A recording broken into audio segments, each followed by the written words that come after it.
From translation, ISV International Standard Version, this 137th day of the year, today we are reading passages 2 Chronicles 25-27, 2 Chronicles chapter 25, verses 1 to 28. Amaziah was 25 years old when he became king, and he reigned 29 years in Jerusalem. His mother's name was Jehoaddin, a Jerusalemite. He did what was right in the eyes of the Lord, but not with a whole heart. As soon as the kingdom was established for him, he executed his servants who had killed his father, the king. But he did not put their children to death, as it is written in the book of the law of Moses, where the Lord commanded, "Fathers must not be put to death for their children, nor children for their fathers, but each one shall be put to death for his own sin." Amaziah gathered Judah together and organized them by ancestral houses, under the commanders of thousands and commanders of hundreds throughout Judah and Benjamin. He mustered those 20 years old and older, and found that there were 300,000 select troops for war, able to handle spear and shield. He also hired 100,000 mighty warriors from Israel for 100 talents of silver. But a man of God came to him and said, "O king, don't let the Israelite army go with you, for the Lord is not with Israel, with any of these Ephraimites. Even if you fight valiantly in battle, God will overthrow you before your enemies, for God has power to help or to overthrow." Amaziah said to the man of God, "But what about the 100 talents I've paid to the Israelite army?" The man of God replied, "The Lord is able to give you much more than this." So Amaziah dismissed the troops that had come to him from Ephraim, and they went home in anger to Judah. Amaziah then strengthened himself and led his troops to the valley of Salt, where he struck down 10,000 men of Seir.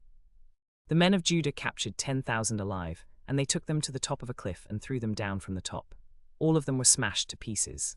Meanwhile, the troops that Amaziah had sent back and had not allowed to go to battle raided the cities of Judah, from Samaria to Beth-horon, and killed 3,000 people and took much plunder.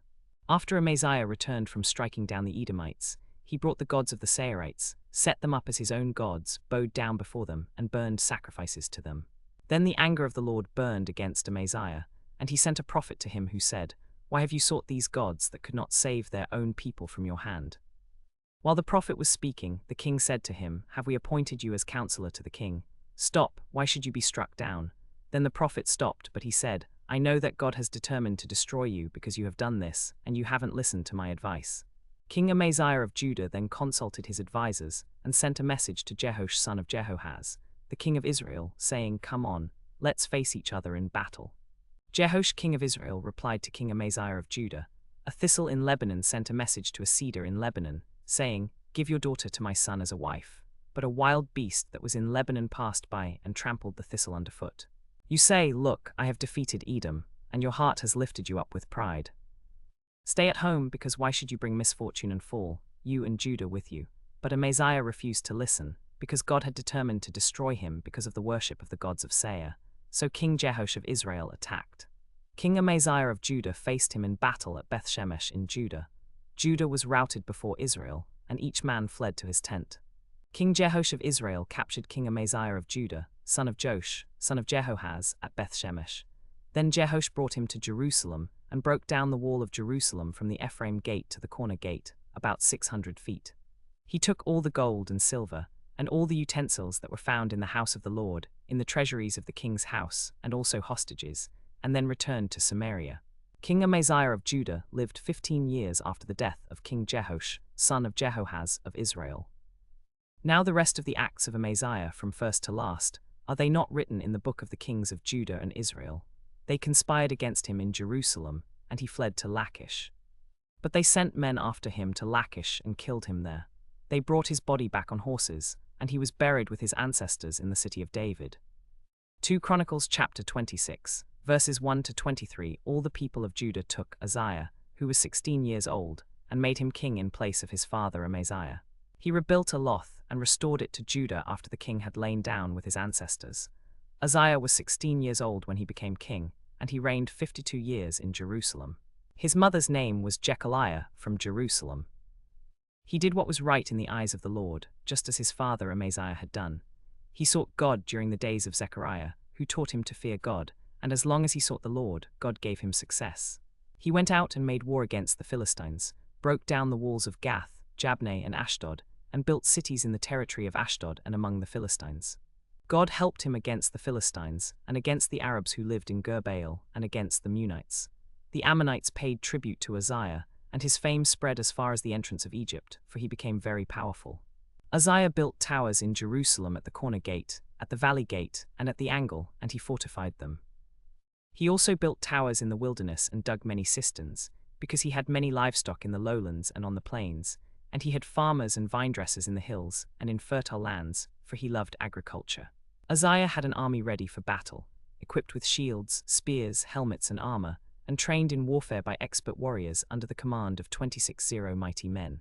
The total number of them was 307,500, all under the command of Jael the scribe and Maaseiah the officer, under the command of Hananiah, one of the king's officials. The army was divided into units of 3,000, 24,000, and 12,000, each under a commander. Uzziah prepared for the entire army shields, spears, helmets, coats of armor, bows, and stones for slings. In Jerusalem, he made machines invented by skillful men to be placed on the towers and on the corners to shoot arrows and large stones. His fame spread far away, for he was helped until he became very powerful. But when he became strong, his heart was lifted up to his destruction, for he acted unfaithfully against the Lord his God, by entering the temple of the Lord to burn incense on the altar of incense. Azariah the priest, along with 80 other priests of the Lord who were valiant men, followed him in. They opposed King Uzziah and said to him, "It is not for you, Uzziah, to burn incense to the Lord, but for the priests, the descendants of Aaron, who have been consecrated to burn incense. Get out of the sanctuary, for you have acted unfaithfully. You will not receive honor from the Lord God." Uzziah, who was holding an incense burner in his hand, became angry. While he was angry at the priests, the leprosy broke out on his forehead in front of the priests in the house of the Lord, beside the altar of incense. Azariah the chief priest and all the other priests looked at him, and there he was, leprous on his forehead. They drove him out of there, and he himself desperately wanted to leave, because the Lord had struck him. King Uzziah was leprous to the day of his death. He lived in a separate house, leprous and excluded from the house of the Lord, while Jotham, his son, was over the king's household governing the people of the land. Now the rest of the acts of Uzziah, from first to last, are they not written in the book of the kings of Judah and Israel? Uzziah rested with his ancestors and was buried with them in a field that belonged to the kings, for they said, he was a leprous man. His son Jotham became king in his place. 2 Chronicles chapter 27, verses 1-9. Jotham was 25 years old when he became king, and he reigned 16 years in Jerusalem. His mother's name was Jehoash, daughter of Zadok. He did what was right in the eyes of the Lord, just as his father Uzziah had done, except that he did not enter the temple of the Lord, but the people continued corrupt practices. He built the upper gate of the house of the Lord, and on the wall of Ophel he built extensively. He also built cities in the hill country of Judah and forts and towers in the forests. He fought with the king of the Ammonites and prevailed against them, and the Ammonites gave him that year 100 talents of silver, 10,000 cors of wheat, and 10,000 cors of barley. The Ammonites also paid him this same amount for the second and third years. So Jotham became powerful, because he directed his ways before the Lord his God. Now the rest of the acts of Jotham, all his wars and how he ruled, are they not written in the book of the kings of Judah and Israel? He was 25 years old when he became king, and he reigned 16 years in Jerusalem. His son Ahaz succeeded him as king,